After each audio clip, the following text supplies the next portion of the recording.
Maglalagay na tayo ng magneto. Ito yung bago. Kahit pwede pa naman yon, nag-back up na siya, ilagay na daw namin tong bago. So yan, ang pinakasekreto sa paglalagay ng magneto, hindi grasa, hindi oil, para sa susunod madaling matanggal. Ito talaga yung pinaka-proper. Pinaka-proper means ito yung pinaka-best. Pwede naman yung grasa, makakatulong, pero ito yung pinaka-the best, copper compound. Yan.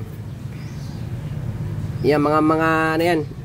Maliliit yan na butil ng copper na may halong lubricant anti-seize. Yan.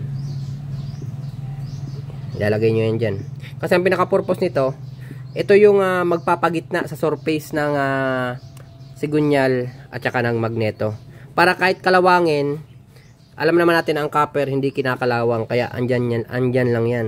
The next time na magtatanggal nito, napakadali lang. So yan, maraming klaseng copper compound sa Lazada. Basta copper compound, yun na yun, anti-seize na tinatawag. Anti-corrosion thread compound. So yan, konting tips lang.